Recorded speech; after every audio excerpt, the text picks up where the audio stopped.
Danger జోన్లో ఉన్న మీ favourite కంటెస్టెంట్కి మాత్రమే డిజ్నీ ప్లస్ హాట్‌స్టార్‌లో ఓట్ చేయండి. ఇక వన్ డే మాత్రమే ఉంది. ఇక థర్స్‌డే నైట్‌కి ఓటింగ్ పోల్ రిజల్ట్స్ అయితే ఈ విధంగా ఉన్నాయి. టాప్ 1లో అయితే యావర్ ఉన్నారు 26% ఓటింగ్ తోటి. డే 1 నుంచి మంచి ఓటింగ్ తోటి టాప్ 1 ప్లేస్‌లో అయితే యావర్ ఉన్నారు. ఇక సెకండ్ ప్లేస్‌లో అమర్ ఉన్నారు 21% ఓటింగ్ తోటి. అమర్ కూడా డే 1 నుంచి మంచి ఓటింగ్ అయితే పోల్ అవుతుంది. ఇక థర్డ్ ప్లేస్‌లో రతిక ఉంది 11% ఓటింగ్ తోటి. రతిక కూడా డబుల్ డిజిట్ ఓటింగ్ తోటి సేఫ్ ప్లేస్లో అయితే ఉన్నారు ఈ ముగ్గురు. ఇక ఫోర్త్ ప్లేస్లో గౌతమ్ ఉన్నాడు 8% ఓటింగ్తో.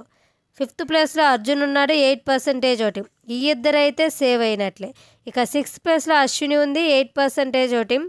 సెవెంత్ ప్లేస్లో ప్రియాంక ఉంది 8% ఓటింగ్. ఇంకా లీస్ట్లో డేంజర్ జోన్లో అయితే శోభ ఉంది 5% ఓటింగ్. అశ్విని, ప్రియాంక, శోభ ఈ ముగ్గురులో ఒక్కరైతే కన్ఫామ్గా ఎలిమినేట్ అయ్యే ఛాన్సెస్ అయితే ఎక్కువగా ఉన్నాయి. ఇక హౌస్లో కెప్టెన్సీ టాస్క్ అయితే స్టార్ట్ అయింది. మొన్నటి వరకు కెప్టెన్సీ టాస్క్ ఉండదేమో అనే టాక్ అయితే వినిపించింది. ఇప్పుడు బిగ్ బాస్ హౌస్లో ఉన్న కంటెస్టెంట్స్ అందరూ కెప్టెన్సీ కంటెండర్లే. వీళ్ళందరికీ చివరగా కెప్టెన్సీ కంటెండర్ టాస్క్ అయితే పెట్టబోతున్నారు బిగ్ బాస్. ఆల్రెడీ కెప్టెన్ అయిన వాళ్ళు అవుతారా లేదా అమర్ అండ్ ప్రియాంకలో ఒకరు కెప్టెన్ అవుతారా అనేది నెక్స్ట్ వీడియోలో చూద్దాము. Thanks for watching.